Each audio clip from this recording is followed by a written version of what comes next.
Have you ever noticed how sometimes it's not what you do that bothers people, but the way you react, as if simply being present, doing your part, delivering what's expected, isn't enough, and somehow something still feels off just because you didn't show enough enthusiasm? This sounds normal, but it isn't. Almost no one notices this point, but there's a silent rule operating all the time. People aren't really punished for being sad, tired, or quiet. What creates discomfort is not looking excited. It's not smiling at the right moment, not matching the group's energy, not performing the emotion everyone expects to see.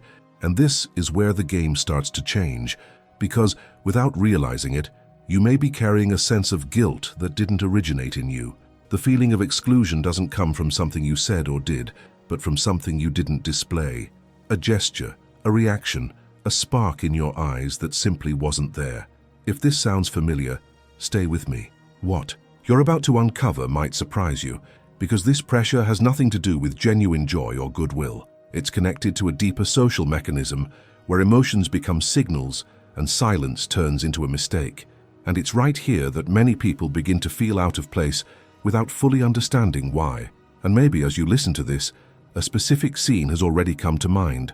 A workplace, a group of friends, a family gathering where you felt something shift after a more neutral, quieter reaction. If this resonates with you, leave a comment sharing what stood out the most or when this showed up in your life. When these experiences are spoken out loud, they stop feeling like an individual flaw and start revealing a collective pattern.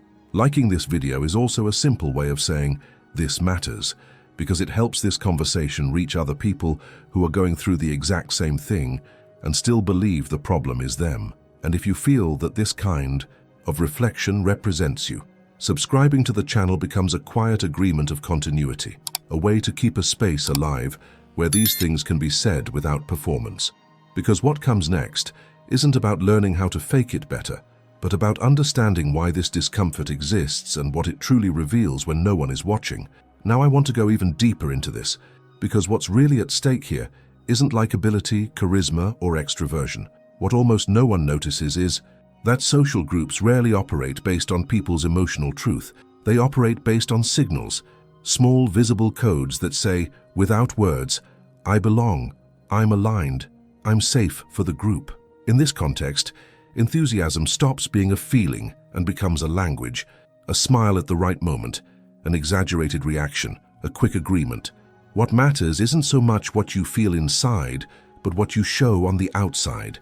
And when those signals don't appear, something strange happens. Not explicitly, not like a direct attack, but as a silent displacement. The energy shifts, eye contact lasts less, conversations get shorter. This seems normal, but it isn't. This is where many people begin to question their own mindset, as if there was something wrong with the way they are.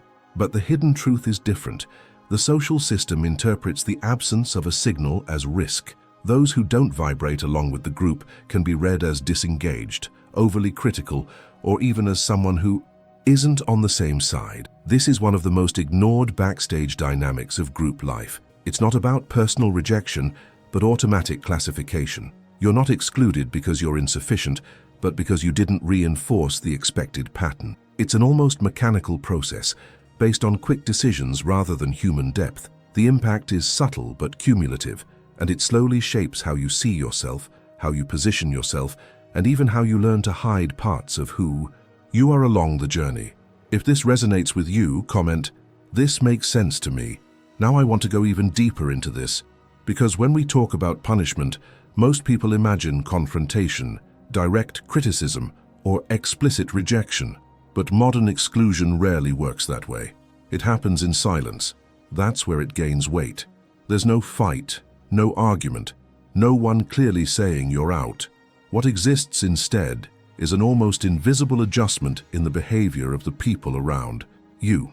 Fewer invitations, shorter replies, less genuine interest, less patience to listen, small cuts that, on their own, seem insignificant, but together create a deep impact. This is one of the most uncomfortable revelations of this process. Silence isn't the absence of communication, it is the message itself. It works as a discrete form of behavioral correction, teaching without words which kind of presence is accepted and which one starts to feel inconvenient.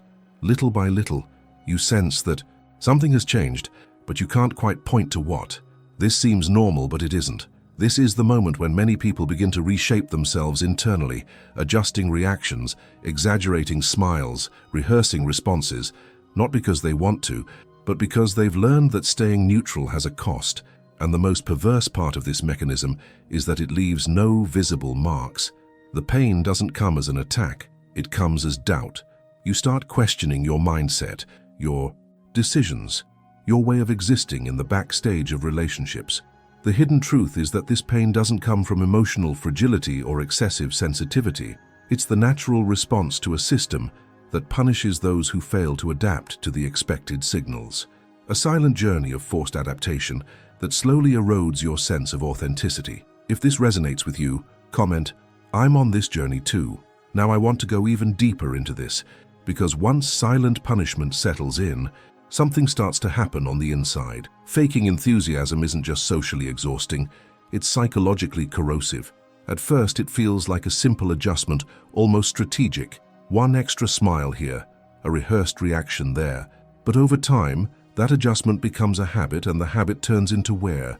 You begin to feel a kind of tiredness that doesn't come from the body, but from the mind. A strange exhaustion, as if you're always on stage, even when no one is watching. That's when silent guilt emerges. Not guilt for having done something wrong, but for feeling something you're not supposed to feel. You start wondering why you can't react like everyone else, why you don't feel the same enthusiasm, why you have to pretend just to avoid being seen as a problem. This constant doubt creates an internal fracture, a sense of falseness that doesn't show up in the mirror, but weighs heavily on daily decisions. This seems normal, but it isn't. It's the invisible price of performing. Emotions that aren't there. Very few people talk about the loss of emotional identity that happens in this process. When you perform for too long, you start losing reference to what you genuinely feel. Not because you're cold or distant, but because external demands override your inner space. The hidden truth is that the real conflict isn't with the group, it's with yourself. Between belonging and being honest, between maintaining connection and preserving your own emotional integrity. This is one of the most delicate backstage moments of this journey, because it doesn't involve a conscious choice. It involves social survival. If this touched something inside you, comment at the end.